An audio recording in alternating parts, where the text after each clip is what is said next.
World cup आगे हमारे सामने है। देखिए, ये हर सीरीज़ में एक बार ही बैटिंग कोलैप्स ज़रूर होता है हमारा, और वो जायज़, और वो हमारा नहीं, हर टीमों का होता है। तो ये है कि उस बैटिंग कोलैप्स को ना होने दे, उसके लिए क्या कर सकते हैं, क्योंकि हमारे टाइम में भी होता ऐसा नहीं कि हम लोग सारे मैचेस जीते थे, हम लोग हारते थे, बहुत सारे सीरीज़ आ रहे हैं, तो ये पार्ट ऑफ द गेम है।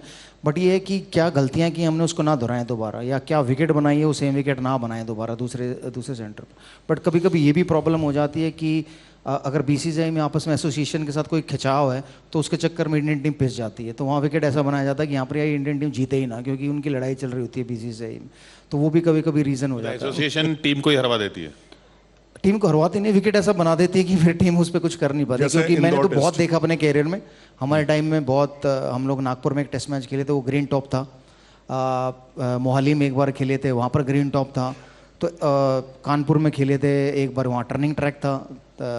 तो ऐसा होता है कि बहुत बार कि हमें ध्यान में रख कर कि भाई हमारी मतलब एसोसिएशन की बोर्ड से लड़ाई चल रही है, यार इनको ये दे दो ताकि इनका थोड़ा सा बीसीसीआई का नाम खराब हो, ऐसा। बट वो होना नहीं चाहिए। बट ये I think credit Australian team को भी देना चाहिए कि जिस तरीके से उन्होंने पहला मैच हारा, उसके बाद कम बैक किए। तो आई थिंक वो बैटिंग कोलैप्स एक बार ज़रूर होता है, तो मुझे लगता है शायद वो कोलैप्स अच्छा है कि वर्ल्ड कप से पहले जितनी बार होना हो जाए, वर्ल्ड कप में ना हो। वर्ल्ड कप में कप्तान किसको देखना चाहेंगे आप? जब से मैं रिटायर हूँ कि बहुत सारे कप्तान आए हैं, बट एक भी कप्तान ऐसा नहीं जो हारा हो, और वर्ल्ड कप एक भी कप्तान ऐसा नहीं जिसने जिताया हो। तो फ़र्क नहीं पड़ता कि कौन कप्तान है, फ़र्क ये पड़ता है कि टीम कॉम्बिनेशन क्या खेलेगा। सही प्लेइंग 11 खेलती है तो फिर आपकी जीत निश्चित हो जाती है, क्योंकि कप्तान कोई भी हो उससे ज़्यादा फ़र्क नहीं पड़ता। कोहली थे तब भी हम लोग बायलैटरल जीत रहे थे, वर्ल्ड कप नहीं जीते, सेमीफाइनल हार गए।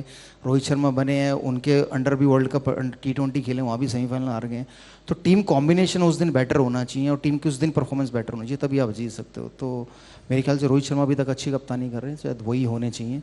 और उसके बाद फिर आप अगले वर्ल्ड कप की तैयारी कर सकते हो कि अगले वर्ल्ड कप में कौन कप्तान हो सकता है। विरूपा जी, पिच को लेकर मैं बात जरूर करना चाहूँगा, आप क्योंकि आप पूरे दुनिया में खेल रखे हो मुकाबला। हर बार ये होता है कि इंडिया में आके टर्निंग पिच, ऑस्ट्रेलिया कहती कि नहीं अच्छी पिच बननी चाहिए। तो क्या ये जायज़ है कि हम लगातार टर्निंग पिच को ही फोकस बनाएं, अपनी ताकत बनाएं? यार हम लोग ने कभी कंप्लेंट नहीं की ऑस्ट्रेलिया जाके कि हमें ग्रीन टॉप क्यों दे रहे हैं। हम लोग एडिलेड खेले, वहाँ एक बार ग्रीन टॉप मिला। हम लोग ब्रिस्बेन गए, वहाँ में ग्रीन टॉप मिला। पर्थ गए, हमें वहाँ ग्रीन टॉप मिला। सो हमारी तरफ से एक बार भी स्टेटमेंट नहीं आया यार फेयर विकेट होनी चाहिए जी, या फ्लैट विकेट होनी चाहिए, या बैट्समैन के लिए विकेट होनी चाहिए। तो मुझे ये समझ में आता, जब वो टीमें यहाँ आती हैं तो वो क्यों कंप्लेंट करती हैं। सो एटलीस्ट आपको क्रिकेट खेलना है तो आप अपनी स्किल्स, आपकी बैटिंग की स्किल है तो आपको स्पिन और फास्ट दोनों खेलने आनी चाहिए। सो इंडियन टीम भी तो स्पिन और फास्ट दोनों खेलती है, वहाँ जाकर कंप्लेंट नहीं करती। इतने सालों के बाद किसी टीम ने ब्रिस्बेन में ऑस्ट्रेलिया को हराया, वो भारतीय टीम थी। अगर हम लोग कंप्लेंट करते तो हम लोग वो मैच नहीं जीत पाते, टेस्ट मैच। तो ये तो होम एडवांटेज है, और होम एडवांटेज का फ़ायदा होना चाहिए। हम लोग जब इंग्लैंड जाते हैं, साउथ अफ्रीका जाते हैं, तो वो हमारे लिए ये सोच के पिच बनाते हैं कि हम इंडिया जाएंगे तो हमें टर्निंग ट्रैक मिलेंगे, तो इसलिए इनके लिए यहाँ स्विमिंग ट्रैक बनाओ ताकि यहाँ पर हम 4-0 जीते। तो वो हर देश करता है। तो बट क्या है कि जब इंडिया में आके खेलते हैं ना, तब वो कंप्लेंट ज़्यादा होती हैं। आप इंग्लैंड, ऑस्ट्रेलिया, साउथ अफ्रीका खेले तो वहाँ कंप्लेंट नहीं होती। वहाँ कभी क्या हम उनकी कंप्लेंट ज़्यादा सुनते भी हैं? प्लेयर लोग नहीं सुनते, हाँ, बट मीडिया ज़रूर सुनता है। क्योंकि मीडिया को सबसे ज़्यादा जो अटेंशन मिलती है वो थोड़ी नेगेटिव न्यूज़ पे मिलती है, और जब ये कंप्लेंट होती है तो नेगेटिव न्यूज़ ही एक तरह। पहले हमारा सिस्टम ऐसा था कि हम बड़े ऑ में रहते थे कि वाह कोई फॉरेन कोच आएगा। आपने भी फॉरेन कोच के साथ काम किया, तो अब तो वो सिलसिला फाइनली ख़त्म हो गया, ये मान लिया जाए? मैं बीसीसीआई में नहीं हूँ तो ये बता नहीं सकता फाइनली वो ख़त्म हो गया नहीं हो गया, लेकिन ये ज़रूर है कि मैं हमेशा मानता था कि हमारे देश में भी उतने ही अच्छे कोचेज़ या प्लेयर हैं जो इंडियन टीम को मैनेज कर सकते हैं, तो हमें फ़ॉरेन कोच की ज़रूरत नहीं है। बट जो मुझे, जब मैं खेल रहा था तो मैंने 2-3 बार पूछा ये सवाल अपने सीनियर से कि भाई जॉन राइट के बाद क्यों हम लोग दूसरा फ़ॉरेन कोच चाहते हैं।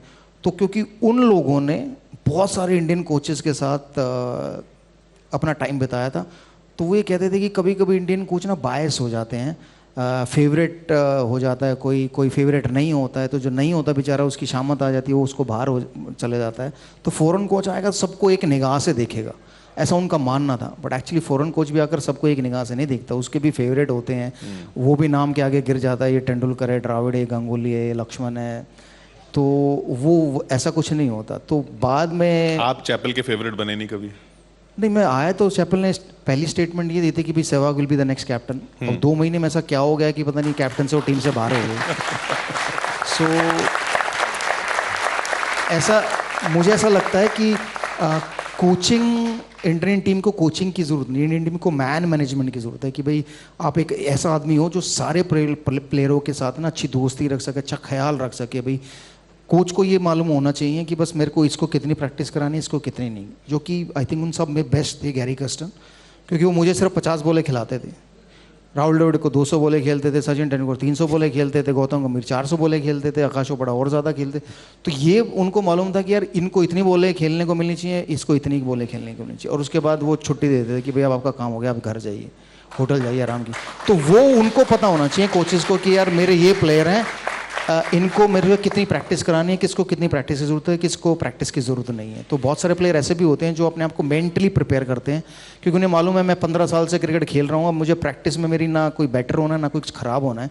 तो अगर मैं मेंटली फिट रहूँगा, अच्छा सोचूंगा, तो शायद मैं बेहतर रिजल्ट प्रोड्यूस कर सकता हूँ। तो वो हमारे लिए वो काम बेटर है इंडियंस के लिए कि हम लोग अपने प्लेयरों को उससे मेंटली ख्याल रखें, क्योंकि प्रैक्टिस और फिजिकली तो ख्याल प्लेयर खुद रख सकता है, एक मेंटली होता है ना, उसको कंफर्ट जोन मिलना चाहिए ताकि वो बेहतर परफॉर्मेंस दे सके। मेंटल फिटनेस की आपने बात की, क्रिकेट से थोड़ा सा अलग लेना चाहूँगा कि जो स्ट्रेस की बात की जाती है आज की लाइफ में, तो एक क्रिकेटर से ज़्यादा स्ट्रेस किसने देखा जिसमें पूरा स्टेडियम आपके खिलाफ होता है कभी कभी और उसमें आपको जाके खेलना होता है।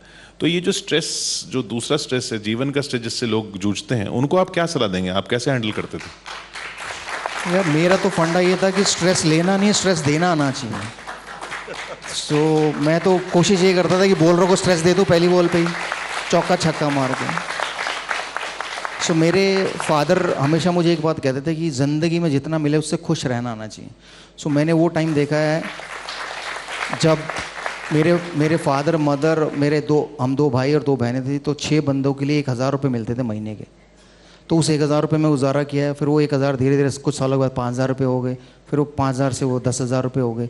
फिर मैं इंडिया खेला तो वो लाख रुपये हो गए एक, फिर वो और बड़ा प्लेयर बना तो 10 लाख हो गया, आज करोड़ है। लेकिन मेरी ज़रूरतें उतनी हैं जितनी मेरे 1000 में थी। ऐसा नहीं है कि मेरे पास करोड़ों आ गए तो मेरी ज़रूरतें बदल गई, बट ये है कि मैं खुश हूँ। तो वो खुश रहना बहुत ज़रूरी है, वरना इच्छाओं की सीमा नहीं है।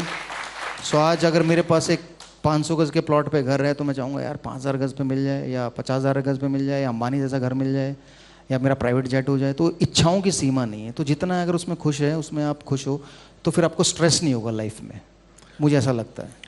विरूपा जी, आपके दौर में, आप सचिन पाजी, हम लोगों ने कवर किया, देखा है कि आपके कुछ टेक्निक में इशू होता था तो आप मैदान पे घंटों प्रैक्टिस करते थे।